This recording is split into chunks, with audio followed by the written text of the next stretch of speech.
Hello, this is Billy Core from the Carolina Circle Mall Wiki. Tonight is Saturday, April the 18th of 2015, and I was at work today, and a friend of mine, Kate, gave me a couple of goodies from the store that was just taking up space that he didn't want anymore. I'm very grateful for this. First of all, we have this Lenovo ThinkPad R61i. It's 4 gigs of RAM, I believe a 1.8 gigahertz Core 2 Duo. I actually have a 2.2 gigahertz Core 2 Duo on the way for this. It's a very, very, very nice system, almost just like the Latitude D630 there.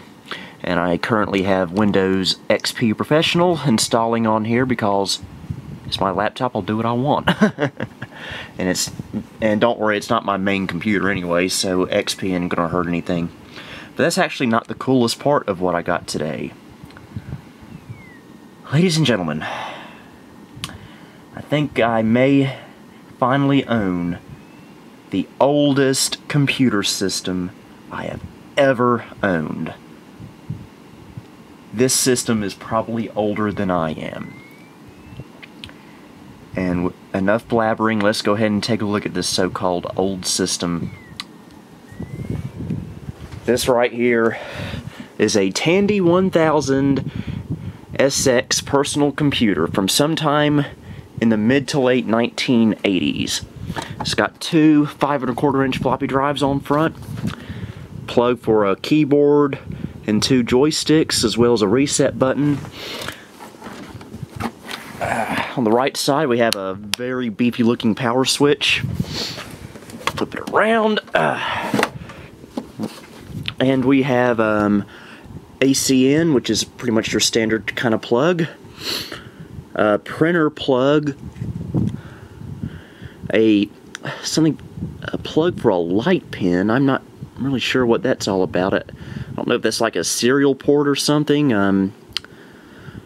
Anyway. Monitor out, I'm not sure what kind of video it supports, possibly CGA or something. Hopefully just a regular VGA monitor will be compatible with it, because that's all I have. And if that doesn't work, we have a composite output. I believe that's a composite output. We'll try it in a little bit on my TV, as well as an audio out jack. And a random modem in the expansion slot there. Now, a couple of reasons why I'm a little skeptical about this. Actually, a few. First of all, I'm a 90s computer guy. I have nothing against 80s computers, but I'm just not nearly as familiar with something like this as I am something like that. So I really don't know what this system, how fast it is. I'm pretty sure it has a 286 CPU in it. Not sure the clock speed, and that's about it. I'm not sure about these types of plugs. This looks like it may be an ADB, not ADB, that's Apple. This looks like it could be an AT style keyboard connector, which I do not have an ADB keyboard, but I do have an adapter allowing me to plug a PS2 keyboard into it. Now, I'm still skeptical about this, actually very skeptical, because even though it fits, I'm reading that Tandy's used proprietary keyboard connectors that had a similar design as an AT style keyboard, but was different enough to make it so this might not work. So, between the keyboard situation and the video output situation, we may not get this working tonight. So, this may be put off into the side for future endeavors. So, keep it from falling down. That would have been bad, even though it's on the bed. Let's pause the video and see if we can hook it up over there to my little TV at least, and see if we can get something out of it. Excuse the mess that is my room, or especially this section of the room, but I have things set up somewhat temporarily. I got to thinking right after I made the last clip of this video, that video connection back here that I thought was composite may actually be RF. Now we're going to go ahead and try it as composite anyway, just to see what happens. But if it turns out that it's RF, then no big deal. I'll just hook up this little RF to composite adapter to the back of the TV, and we should be good to go. Maybe. And I did check the actual monitor plug back here, and I tried putting a VGA cable into it, and it is indeed not compatible. It's actually not compatible at all. It doesn't even go in. There are too many pins on a VGA cable. Yes, I know. I'm a total noob to this. All we have to do now, well, first of all, let's turn the TV on. It should already be on. There we go. And now we need to plug in AC power. Oh boy. Alright, nothing's blown up yet. Well, I guess there's nothing else to do here, folks. There's no turning back. In the grateful, wonderful words of UXW Bill, smoke test! We got some sign of life. Oh my gosh, we got a picture! We have a picture on the TV.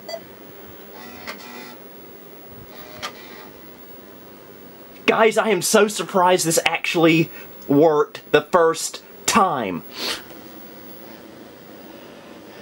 Now, I still don't know about the keyboard. Let me check. Do we have any? No, we're not getting any anything actually on the keyboard. We might need to get a Tandy keyboard. And I assume there's no hard drive in here. You have to boot off of a DOS boot floppy, but I don't currently have one in 5 1/4 inch format. But oh, wait a minute, we're getting something now. Yeah, insert system disk, strike any key when ready. Well, let's see if that's even possible.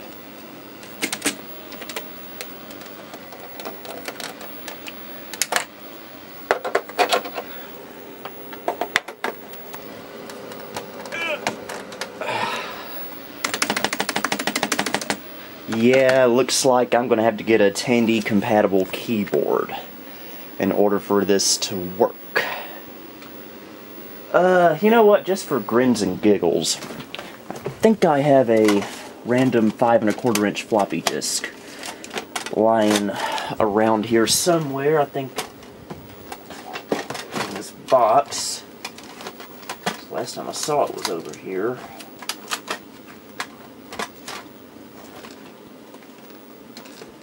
I can't find it. Well, let's borrow this floppy disk autographed by YouTube's very own Lazy Game Reviews. See, even drew the Packard Bell logo on the back of it. He is a cool guy.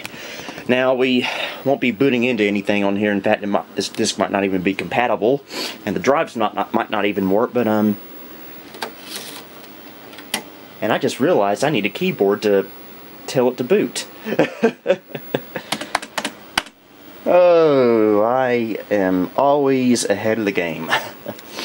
Well, I guess we can always hit the reset and see what it does. I do want to see if it'll at least acknowledge there's a disk in there.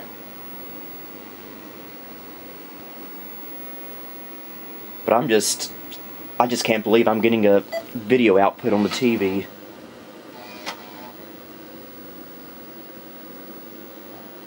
This is very humbling, folks, to be using such an old computer. I mean, the last date on the copyright on the BIOS on here that we saw a while ago was 1986. I wasn't even born for another 3 years. So this system has to be older than I am. Wow. Okay, we're gonna have to wait for it to do its thing. It's got 640K of memory, which was pretty much the norm for a lot of things in the mid to late 1980s. I'm really not sure if it did anything with that disc or not, but Oh well, eventually I'll get a Tandy keyboard so we can do more of this and see if we can make a DOS boot floppy so we can load into an operating system. That will be interesting. So, I'm just surprised I was even able to get a video output today. That pleases me enough for the evening. And let's check the ThinkPad. Windows XP is just about done. So, I just thought I'd make this quick little video showing this Tandy 1000 SX from sometime in the 1980s. So, Billy Core signing off.